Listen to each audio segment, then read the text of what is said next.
със съдействието на Marlboro Tours. Преди да тръгнем из Дубай, да ви разкажа как стигнахме до тук. Полетът е директен от София и продължава около 5 часа. Храната е вкусна, като избираме от 2 различни менюта. Докато се усетим, виждаме светлините на нощен Дубай. Идвала съм тук и сама, но този път предпочитам всичко да ми е организирано и подредено, тъй като за кратко време искам да видя много неща.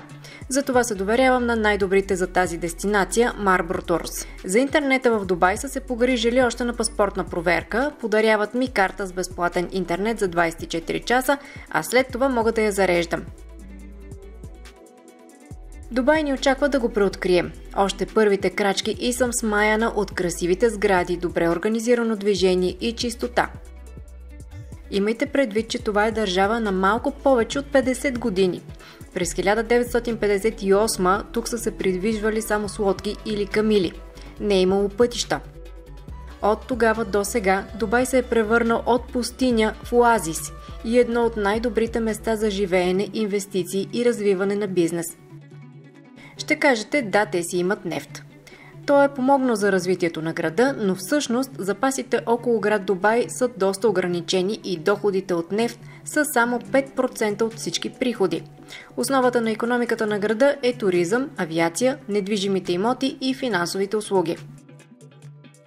Една от емблемите на Дубай е Бурж Ал Араб, обявен за 7-звезден хотел, въпреки че по категория съществуват само 5. Архитектурата му е уникална, а луксът вътре неописуем. Можете да го разгледате, като си резервирате тур. Всеки апартамент има иконом, който се грижи за гостите. 168 квадрата е най-малкият апартамент, а панорамният е 780 квадрата.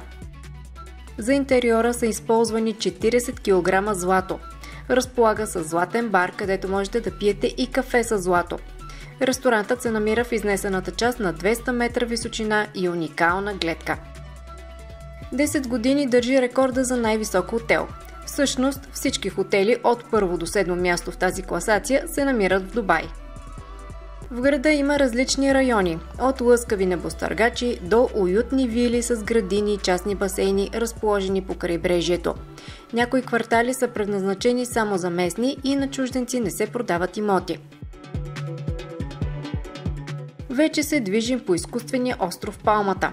Този проект започва като една сбъдната мечта на шейха на Дубай Мохамед бин Рашид Ал Мактум. Като деца, когато строели пясъчни кули, той мечтаял да направи дворец на вода. Този детски спомен заляга и в проекта на Палмата. Първите ключове на готови апартаменти са дадени на собствениците им през 2006 година. Буквално за 3 денонощия от обявяването на проекта са разпродадени по-голямата част от имотите. Това ги амбицира и правят още една Палма. Минаваме през тунел 40 метра под морето, за да излезем на полумесеца на Палмата. А тук е невероятният хотел Атлантис, копия на този на Бахамите. Тук е най-големият аквапарк в света, аквариум с хиляди интересни морски видове и имате възможност да плувате с делфини. На върха на този хотел е и най-високият Infinity басейн в света – 293 метра. Имало е проекти за трета Палма, но по време на кризата много инвеститори се изтеглят. Проектът се проваля, но сега на негово място се изгражда огромен пазар с над 5000 магазина. Намираме се 5 км навътре в морето. От тук се открива и страхотна панорама към най-високите сгради.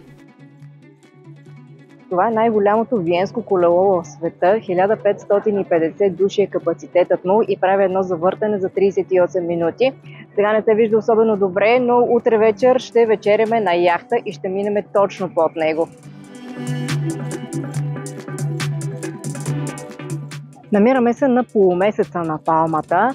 Той е дълъг 20 км, като е направена 11 км такава пешеходна зона за спорт покрай морето. Дубай не се притесняват да строят във водата, защото не е земетръсна зона, а и морето е доста спокойно. Палмата има 17 листенца, на които са разположени жилищни сгради, хотели и ресторанти от световни вериги, предлагащи върха на лукса. Последните листенца от Палмата са били ресторанти и туристическа зона, но и тях вече ги застрояват. Има и още един уникален проект, който се изгражда – Светът. Съставен е от 300 изкуствени островчета, като по-голямата част от тях вече са продадени. Връщаме се към континенталната част на Дубай.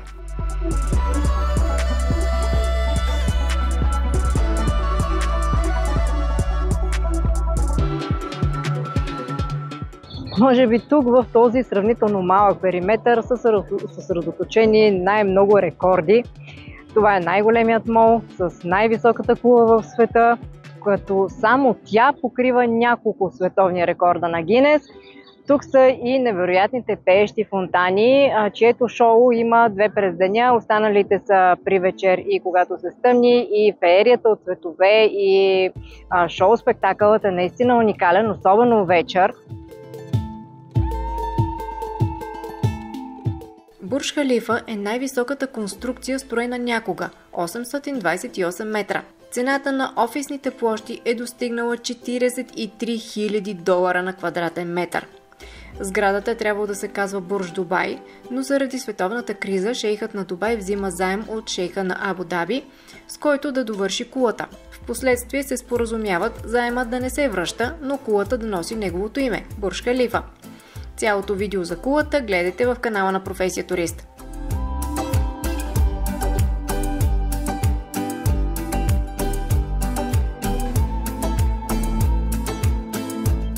И през деня фонтаните са красиви, но вечер шоуто е много по-пишно.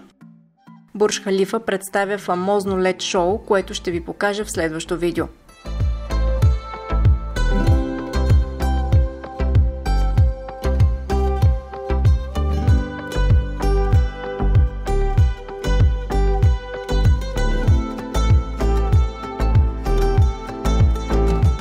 А как ви звучи най-големият мол в света?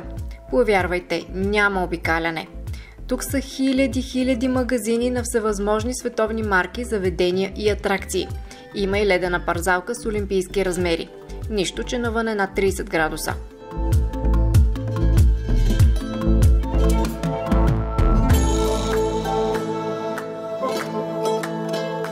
Естествено и най-големият аквариум е тук. 10 милиона литра вода и 33 000 морски видове.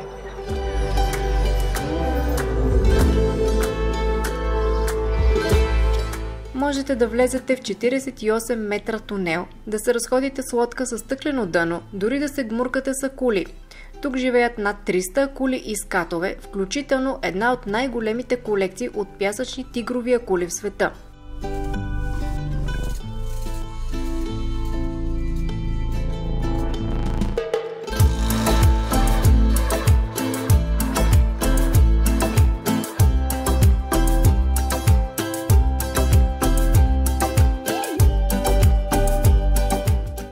Най-накрая намерихме очилата, които Тони загуби миналата година, докато снимахме видеото един ден с нас на Приморско и изпусна ги в морето. Вече съм хип.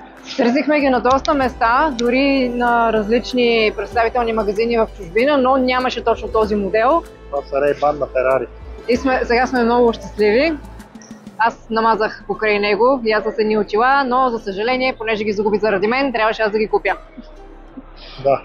Похарчи се, но какво направи? Но пък сме на далавера с медицинския преглед. Имаше безплатен медицински преглед за очите. Оказва се, че очите му са доста по-добре от преди. Подобрили са се. Имаше промоция, втория чифт очила бяха на 50%. Така че, може да се каже, че сме на далавера. Това са моите очила. Ето ви прословутите очила. Хайде, честити, да не ги загубваш пак. Ще гледам с кеф през тях.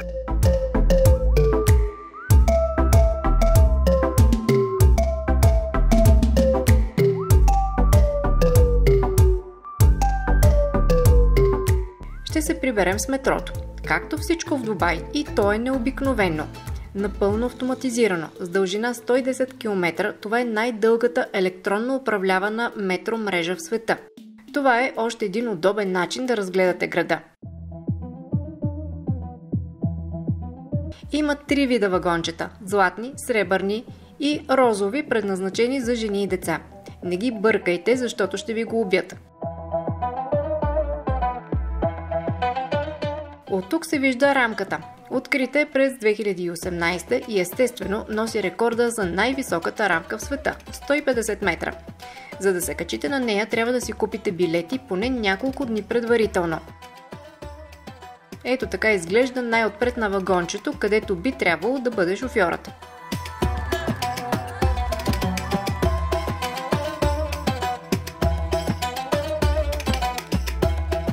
Хотелът ни се намира съвсем близо до Музея на бъдещето, една от най-красивите сгради в света и най-дръзките проекти. Ще ви заведа в него в следващо видео, защото има много какво да ви разкажа. А сега се разхождаме из квартала. За да минем от другата страна на улицата, трябва да вървим 23 минути. Няма абсолютно никъде пресечка. Трябва да стигнем до спирка на метрото и оттам да търсим вариант. Иначе его къде е.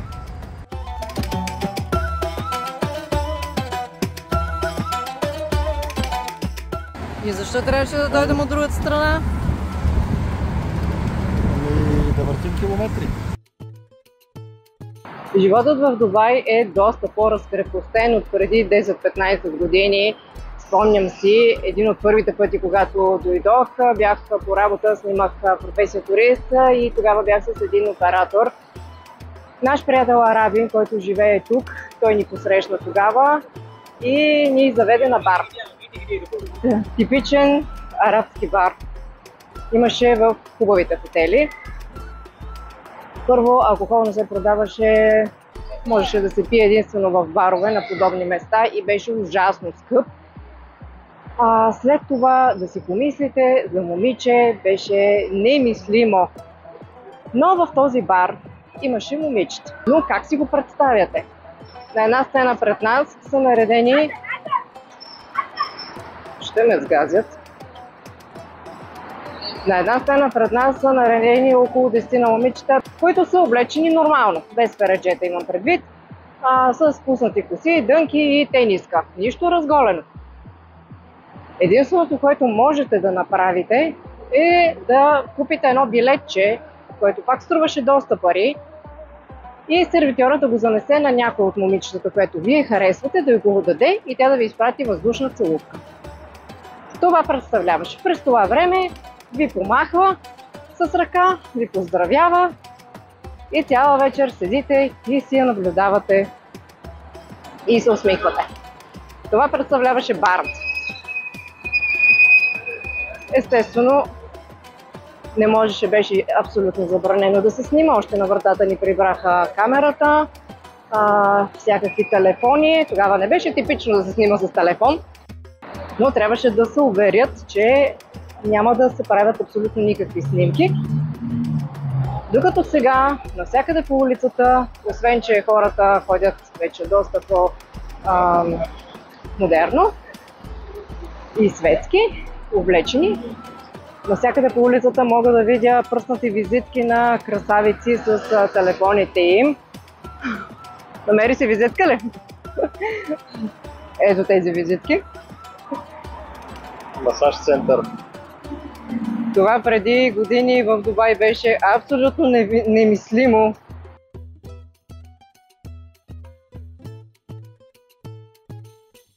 И още нещо. Какво правя аз в този бар? Домакинът ни трябваше да обяснява, че ние сме по работа, че ни посреща, че иска да ни почерпи с нещо, че ние сме чужденци. И малко беше труден моя пропускателен режим, но ми беше много интересно да вляза и да видя какво представлява всъщност бара. Искам да ви заведа на едно страхотно място, панаир, в който има над 30 палати и представители на 85 държави. Всяка палата е с уникална конструкция, характерна за всяка държава. А вътре можете да си купите сувенири, храна, дрехи, бижута, дори да гледате спектакли и културни мероприятия на всяка една от тези държави. Атмосферата и всичко, което ще видите, си заслужава. А всичко това е направено в парк с изкуствени реки, лодки, едно градче. Дори нищо да не си купите, в което се съмнявам, тук е събран почти целият свят и можете да видите неща от страни, които не сте посещавали и не се знае дали някой ден ще посетите, защото някои от тях са доста интересни и екзотични. Това е една от най-цветните атракции в Дубай. Павилионите са изключително красиви, богато украсени и осветени. Тук е събран не само целият свят, но и много забавления за деца и възрастни.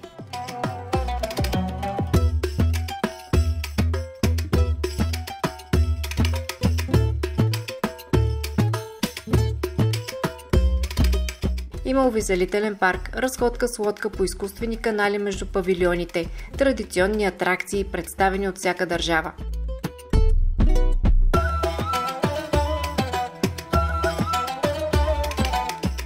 Тук можете да си купите уникални стоки и то на добри цени.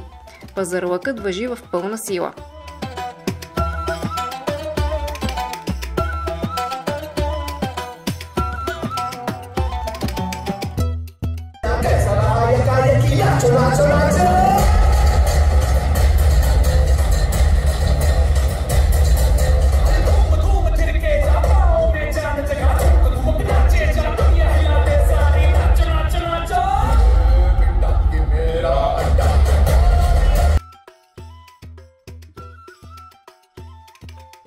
Определено денят ни беше изпълнен с много впечатления и емоции.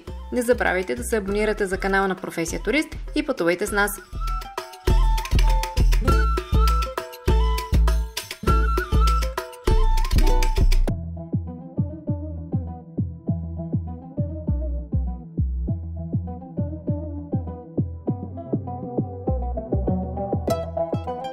Със съдействието на Marlboro Tours.